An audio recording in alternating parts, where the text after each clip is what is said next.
fechamento dos voos dos Estados Unidos para a Europa e os demais desdobramentos da crise do coronavírus derrubaram as bolsas asiáticas e europeias. O efeito da medida chegou ao mercado brasileiro. A B3 interrompeu 2 vezes as negociações depois de fortes quedas. O cenário interno, com impasses entre governo e Congresso, também não ajudou na confiança do investidor. De São Paulo, o repórter Pablo Mundim tem outras informações ao vivo. Boa noite, Pablo. Boa noite, Catiúcia. Boa noite a todos que nos acompanham. Hoje foi mais um dia de turbulência no mercado financeiro. Depois das quedas significativas nas bolsas asiáticas e europeias, o índice Dow Jones em Nova York tombou 10%. Foi o pior fechamento desde 1987. Por aqui, após interromper o pregão por 2 vezes, o que não acontecia desde a crise de 2008, a Bolsa de Valores brasileira fechou em queda de 14,78% a 72.582 pontos. No mercado de câmbio, o dólar chegou a operar acima dos R$ 5,00 e terminou o dia cotado a R$ 4,78 após leilão do Banco Central. E não foi só o coronavírus que influenciou nas perdas. Vamos ver na reportagem. Já na abertura do pregão, os gráficos apontavam que o dia não seria nada fácil no mercado financeiro.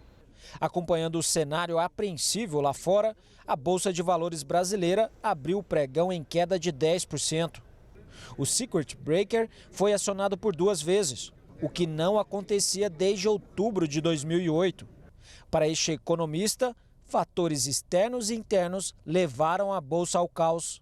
Ontem, especialmente, 2 fatos internos aconteceram e que prejudicaram os mercados no dia de hoje. O primeiro foi uma reunião entre Paulo Guedes e o Congresso para falar sobre pacotes de estímulo na nossa economia e a reunião acabou sem ter nenhum acordo. O segundo fator foi o Congresso derrubou um veto do presidente Jair Bolsonaro e isso aumenta em 20 bilhões de reais por ano em gastos que o governo terá. Ou seja, o orçamento fica cada vez menor no Brasil. Entre as principais baixas desta quinta-feira, a Petrobras chegou a cair 29% por volta das 2 horas da tarde. Em um mês, as ações da estatal perderam 60% do valor. No mercado de câmbio, o dólar passou dos R$ 5,00. A disparada só perdeu força após o Banco Central oferecer leilões da moeda. Com tanto estresse e volatilidade no mercado financeiro, os prejuízos são inevitáveis.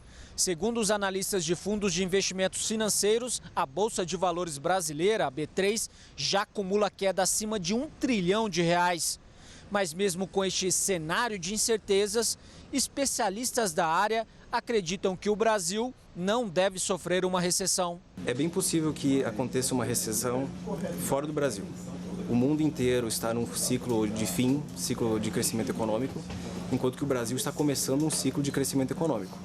Justamente porque as empresas, ou seja, o setor privado, tem carregado o PIB do Brasil nas costas, enquanto que o PIB do setor público tem sido cada vez menor. Para ele, é preciso cautela dos investidores. O investidor, nesse momento, precisa investir em conhecimento, saber exatamente o que fazer e não se desesperar. É bem possível que o coronavírus ataque as economias num curto ou médio prazo, questão de 3 a 6 meses. E depois é bem possível que os mercados voltem à normalidade.